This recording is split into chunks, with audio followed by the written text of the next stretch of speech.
The 2XKO closed beta is just around the corner, and with it, a game mechanic that's been rarely explored in the fighting game scene, much less be set to be one of the competitive staples of the game. And that, of course, is the ability to have one side have two different players controlling each character, allowing for 2v2s and 2v1s in the game. And so today, I want to go over an important aspect of team sports: communication. Communication is key. And sometimes in the heat of the moment, it can be hard to do so, whether you and your teammate are yapping over each other too much or are too absorbed in the game really to say much of anything. However, when the difference between success and defeat can be something as little as being aware of a certain situation as a group when the other group you're facing against isn't, it's important to make sure that you have even the little things down packed. So here's a few tips and tricks that can potentially improve your ability to cooperate and play, and therefore improve your ability to succeed in 2v2s in 2XKO. Tip number 1, create plays. Spend time learning scenarios that you and your friend can recognize visually so that even if situations are tense and you're in a scramble or having a hard time following along with the visual noise that's on the screen, at least you'll be able to focus in on one thing and potentially be able to respond to it. For example, let's say that you two have been practicing tag launcher combos and you know that when they do a mid-screen launcher that there's only one route that you two have practiced together. You know that most likely, even without having to say it, it's your time to shine. Now, even if you don't necessarily know when you're going to be tagged in, or if your teammate forgets to mention it, you can recognize certain visual cues that'll tell you to keep your hands on the controller and your head in the game and be ready for your turn. Tip number 2.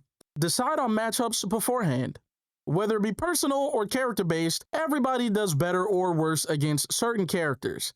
If you decide on which characters each of you guys will succeed better against versus the other, then you can agree before the match when to expect certain tag-ins. For example, if player 2 is the agreed upon Jinx handler and player 1 is on the field when she gets in, then even without appropriate communication, player 2 can reasonably assume that either the next combo or hit confirm that player 1 can get will be used to tag them in. Tip number 3, create callouts. This one is kind of 2 tips in one. It can be hard to manage an entire sentence with the reasoning and theorizing behind it during gameplay, especially if you're in the middle of blocking for your life. That's why, if you and a friend lab certain scenarios, much like different team sports like football, you can create code names for different executions instead of having to describe exact routes. Tip number 4, attitude. This one is tangentially related, but related nonetheless. It's fairly simple. Attitude can cause a lack of communication, and if a teammate is looking for a certain call-out or situation to be set up, and you're too upset to either execute it or communicate it effectively, it can potentially cause you to lose the game. Being angry by yourself is fine, but be mindful of the fact that it's not just you on your side, you have a friend that's relying on you to perform as well. And finally, the last tip for this video, tip number 5, as corny as it sounds, is to have fun. You'll always perform the best and always have the best time with your friend, and most importantly yourself, when you're enjoying yourself. And on top of that, it will actually improve your performance. Locking in, aka the flow state, is achieved when you reach the optimal middle ground of the game is just hard enough and you're just good enough and you have sufficient internal motivation, aka you're having fun.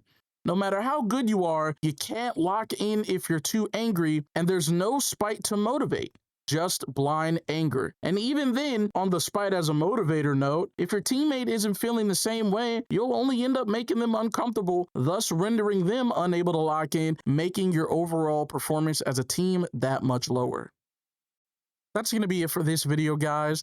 Nothing too massive today. Just wanted to make some supplemental content, get some stuff out there in preparation of 2XKO coming out in only a couple of days. I'm definitely going to be on that game, definitely going to be getting the content ball rolling on that. So I just wanted to get it started with this right here. If you like this video, you want to see things similar to it, go ahead, drop me a comment, like it, subscribe, and yeah, I'll see you later. Peace.